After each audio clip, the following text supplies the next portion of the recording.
Haleluya. Perkenalkan, nama saya Samuel Barani.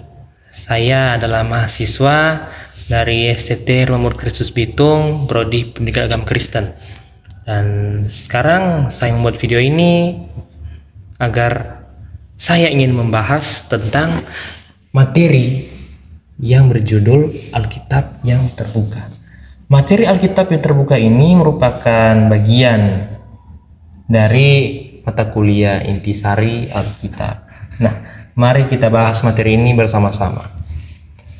Sebelum kita lanjut lebih jauh, kita harus tahu terlebih dahulu apa itu Alkitab. Nah, Alkitab itu adalah wahyu Allah yang tertulis, yang dipilih Allah untuk menyaksikan tentang karya penyelamatannya dalam Tuhan Yesus Kristus dan kehendak Allah atas manusia dalam hubungan dengan karya penyelamatan tersebut.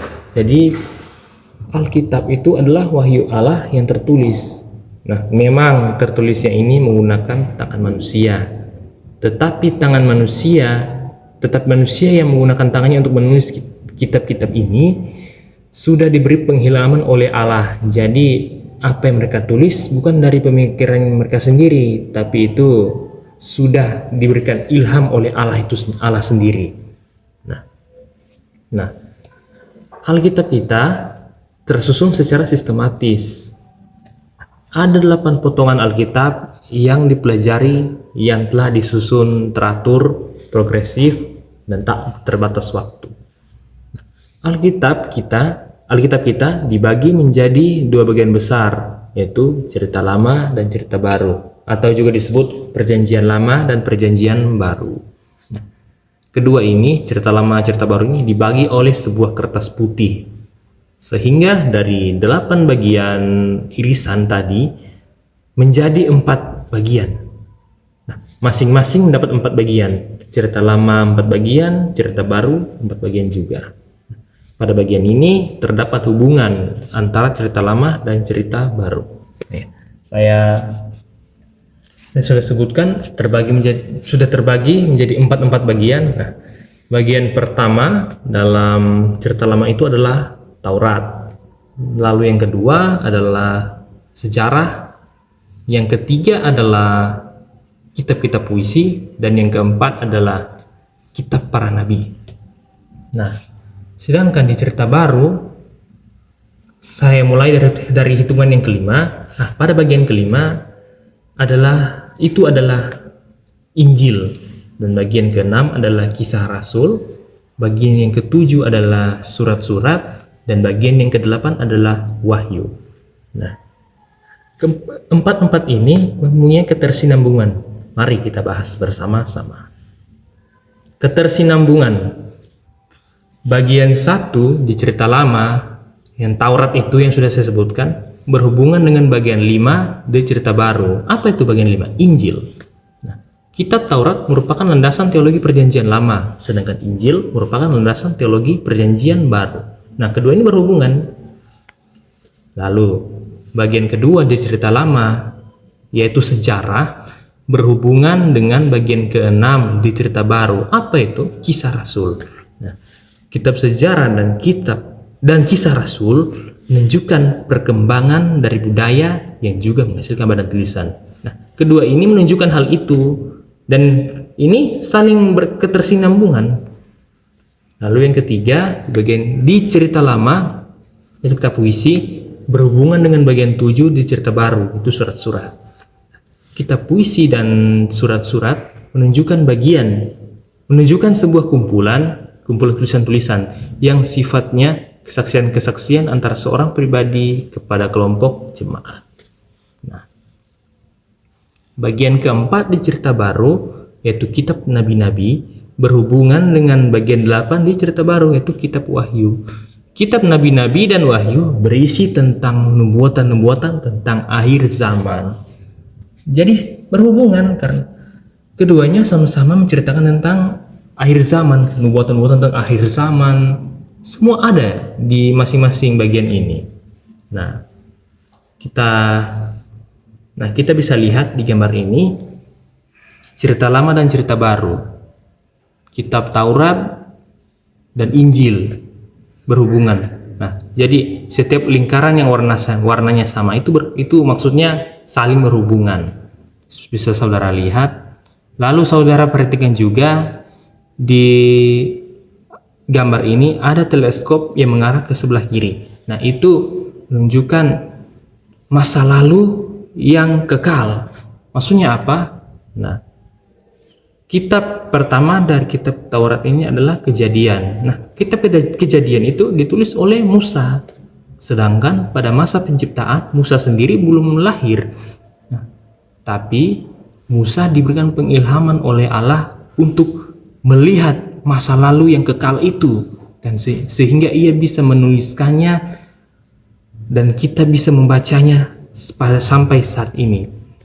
Lalu untuk teleskop yang sebelah kanan adalah teleskop untuk melihat masa depan yang kekal. Nah, kita lanjut ke yang berikut. Penulisan. Nah, Alkitab ditulis lebih dari 40 generasi. Ditulis dalam 3 bahasa, Ibrani, Aram, dan Yunani. Ditulis di 3 benua, Eropa, Asia, dan Afrika. Nah, Alkitab ini ditulis di berbagai lokasi, ada di hutan belantara, di penjara bawah tanah, di istana, pengasingan, bahkan ada juga yang menulis di rumah. Lalu ditulis oleh raja, petani, dokter, nelayan, pemungut pajak, sarjana, dan lain-lain. Yang maksudnya Alkitab ini ditulis oleh orang-orang yang memiliki latar belakang yang berbeda-beda. Ya. Lalu Alkitab juga ditulis dalam waktu yang berbeda, pada zaman perang, pada waktu kedamaian, pada saat kemiskinan, kemakmuran, dan lain-lain. Pada masa-masa yang berbeda. Lalu ditulis dalam suasana hati yang berbeda. Ada yang menulis dengan kegembiraan, sampai ada juga menulis sedang dalam keadaan putus asa. Lalu Alkitab juga ditulis dalam berbagai subjek dan doktrin yang luas. Nah, Alkitab sendiri ditulis selama 1600 tahun secara detail. Saudara bisa bayangkan 1600 tahun itu lamanya bagaimana. Perjanjian Lama ditulis selama 1500 tahun. Dan Perjanjian Baru ditulis kurang lebih 100 tahun. Jadi semuanya total lamanya adalah 1600 tahun. Nah, ditulis oleh 40 orang dengan latar belakang yang berbeda-beda. Dan mereka menulis hal yang berkesinambungan tentang satu tema yang berjudul kemuliaan Tuhan. Jadi begitu luar biasa Alkitab ini ditulis oleh 40 orang yang memiliki latar belakang yang berbeda-beda, dan pada zaman itu juga belum ada teknologi seperti sekarang. Dan ajaibnya mereka semua menulis hal yang berkesinambungan dan menunjuk pada satu tema, yaitu kemuliaan Tuhan. Bayangkan betapa luar biasanya Tuhan mengilhamkan pada mereka ini.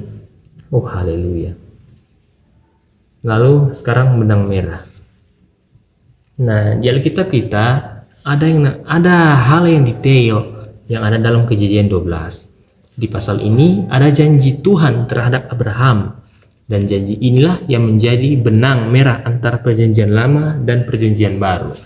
Jadi di kitab Kejadian 12 itu Tuhan menyuruh Abraham keluar dari tanah Ur Kasdim dan menjanjikan kepada Abraham, dan Abraham melakukan itu. Nah, melalui Abraham inilah ada benang merah antara Perjanjian Lama dan Perjanjian Baru.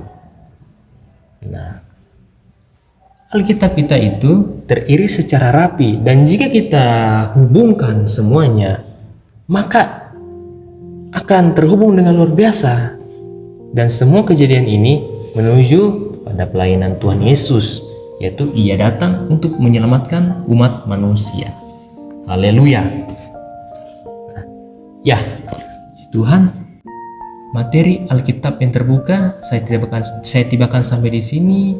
Kurang dan lebihnya saya mohon maaf. Terima kasih.